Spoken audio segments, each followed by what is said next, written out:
Chapter 5. The Face of Beau. The doctor paced the shining floor of Ward 26. He was starting to worry. There was still no sign of Rose. It had only taken him a couple of minutes to get here, and she'd been gone nearly 20. What was taking her so long? He wasn't sure how she could have gotten lost. She'd read the psychic paper, same as him. And he'd even had the due diligence to shout it to her again right before the lift took him up. Ward 26. Not hard. Maybe the lift hadn't heard her right. Hope, harmony, and health, came the hospital motto over the intercom. Hope, harmony, and health. Looking for something to pass the time, he filled 2 cups of water from a small dispenser nearby, one for himself, and one for the young novice sitting with the face of Beau, who'd been going about her work so quietly, it was easy to forget she was there at all. The doctor was beginning to like her. She was shy and sweet, and quite pretty for a cat, with soft brown fur and moonlit blue eyes. She was also a bit of a dreamer. Something told him she would be of help. He had a feeling his audience with the face of Beau wasn't over just yet. The novice accepted the water graciously. Thank you. That's very kind. There's really no need, though. The doctor shrugged and returned her small smile as he took a sip from his own cup. Well, you're the one working. There's not much to do. Just maintain his smoke. Make him comfortable. I can hear him singing sometimes, in my mind, just now and then. The cat nun gave a wistful sort of sigh. Such ancient songs. They remind me of the refugee camps where I was born. My parents used to sing to me. They were made homeless when the mechanical wars swept across the western arm of the spiral conflagration. Novice Hame, wasn't it? She nodded. The sisterhood gave me that name after the cat god of harvest. I was inducted into the order when I was 13. Your mum and dad must be very proud, the doctor grinned. But he didn't exactly expect the hard look that came into Hame's eyes at those words. My mother and father sold me, she answered ruefully. Their kittens were starving, so they gave me to the Sisters of Plenitude for 10 shillings. Enough to buy the rest of my family a berth on the last shuttle out of restitution. They fled into the stars, leaving me behind. The doctor stared at her, all thoughts of Rose abruptly forced from his head. You've been on your own ever since. I was born in the middle of battle, said Novice Hame, still with that slight shade of bitterness in her tone. Beneath a sky on fire, the last of a litter of 16. Now it was her turn to shrug. It isn't so bad, all things considered. The sisters wrapped me in swaddling clothes and took me to New Earth. They've been so good to me here at the hospital, and I suppose I'm company. She placed a gloved paw against the face of Beau's tank and looked fondly on her slumbering patient. It was good of you to come. He gets so tired lately. I think it's harder and harder for him to be as he was. The doctor finished his water. And I'm the only visitor? He asked softly. The rest of Beaukind became extinct long ago. Hame nodded again. She was turning all that solemn sadness she had about her onto her charge instead. He's the only one left. Legend says that the face of Beau has watched the universe grow old. The doctor couldn't help but smile at this. The novice seemed to notice, because a wondrous excitement filled her furry face when she spoke again, gradually getting into her stride. Her voice had a faraway quality to it now, as if she were telling him a fairy tale.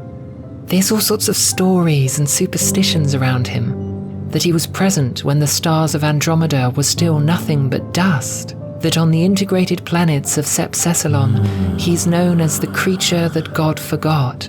One story says... She stopped, clearly afraid she was boring him. Go on, said the doctor encouragingly. I love a good story. Novice Hame cast a nervous look round, but there were no other sisters in sight. One story says, she began again quietly, that if the face of Bo should die one day, then the sky will crack asunder, and it is rumoured that just before his death, the face will impart his great secret. She and the doctor glanced back at the huge, sleeping creature beside them. That he will speak those words with his final breath only to one like himself. What does that mean? The cat gave a shy little laugh, and the doctor guessed she must have been reprimanded in the past for recounting such things. It's just a story. He raised an eyebrow. Tell me the rest.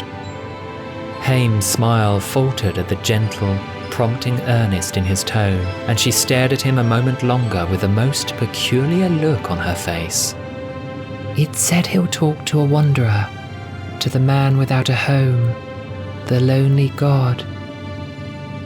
The doctor felt a sudden chill steal through him, felt his eyes widen and quickly slide away from the cats to stare out of the window. Anything to avoid looking at the wizened old patient breathing softly nearby. But he said nothing, turning the words over in his mind. This new face was better at hiding things. Useful skill, that. A moment of silence fell between them. And still, the face of Bo slept.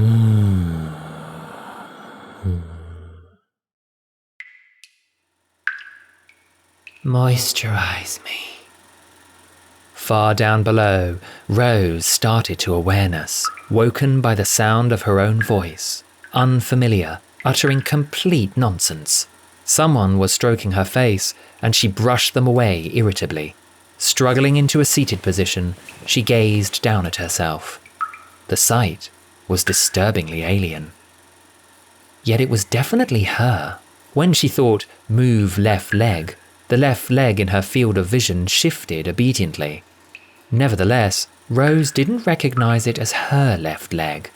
It was most assuredly connected to her, but she was beginning to realize that was of little use because she wasn't at all sure who her was. It might have been hours or minutes later, but eventually she realized that something was throbbing, and a few puzzling moments after that, she saw it was her own hand. It was grazed, the palm scratched and sore. Good gracious, she must have fallen. Rather ungracefully, too. Perhaps that was why her head felt so fuzzy. Certainly it would explain why the rest of her was most unusually inconvenienced. It's the body reacting to the psychograph, she surmised with a grimace. Has to be. Motor functions unbalanced, head thumping and racing with 100 different thoughts that weren't always her own, stomach clearly having issues with movement, eyes sensitive to light. Migraine, obviously. She was going to need some drugs and a bit of merciful oblivion to stop all this pain and ideas and friction in her skull. The floor, she decided, was becoming far from comfortable. Avoiding her injured hand, Rose pushed herself onto her knees and then, in an inelegant tangle of arms and legs, to her feet. Careful, careful. Take your time. She was immensely grateful for the wall beside her as the world shifted and wobbled before righting itself into a rough semblance of stability. Not too bad for a first step. Trying not to notice an intense desire to vomit, Rose gazed dizzily around her. She was in a basement, which for some reason seemed extremely unlikely. Shops. She felt like there should be shops. And a doctor, which made even less sense. Someone was staring at her. Chip. That was a funny word, wasn't it? Chip. No, not chip. Chips. Oh, I want chips. Lovely, big, fat chips with salt and... Wait, there it was again. That other word. Doctor. Well, evidently she was ill. Perhaps that was why she wanted a physician. Someone who'd make her a bit less pokey, a bit flatter. Rose frowned and her head pounded. flatter. Pushing herself away from the wall, she stumbled forward with awkward, ungainly steps, as though learning how to walk all over again. Doctor. She needed to find the doctor. She was drying out, and he'd make it better. Doctors always made things better. Pounding, pounding, nothing but terrible pounding. Her head was somehow getting worse, and now even the floor seemed to be vibrating. Moisturize me. Wait, did she say that out loud? Oh, it was hopeless. She just wanted to sleep. With a tired little groan, Rose listed sideways, overbalanced, and quickly found herself back on the floor. On her front this time, landing rather painfully on the tiles. Mistress? Her eyes forced themselves open again. Was it him? Was it the doctor? Milady Cassandra? Brown moccasins squeaked on the flagstone floor. Who had the nerve to be shaking her like this? Didn't they know she only liked them touching her when she commanded it, and not before? She looked up to tell them so, and saw a scrawny little fellow prodding her shoulder. Who was... Zaggit, wasn't it? She'd met a dwarf named Zaggit once. No, she remembered vaguely. Not Zaggit. Chip.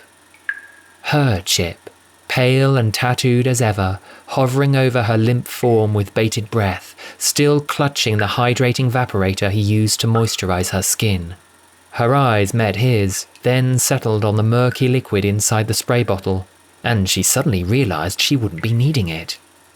Aching, she brushed him away so she could stretch. Oof, stiffness. She was going to have to get used to that. Still, she welcomed it. Then her eyes landed on herself again, seeing arms. Her mouth fell open in astonishment as she stared at her sleeves, holding them up to the light. How bizarre. I have arms. Fingers. Her breathing was becoming shorter and shallower as excitement took over, and she grasped at the straggly blonde strands that were falling into her face. Strands of hair! With a shriek of delight, she scrambled unsteadily to her feet again, shoved past Chip, and raced over to a dusty old mirror on the other side of the room. Oh, let me see! Let me see! She stopped. The excitement on her face fell. Her mouth dropped open in shock. It was all she could do not to fall over again. Oh, my God! Screeched the Lady Cassandra in an anguished voice that didn't belong to her. I'm a chav!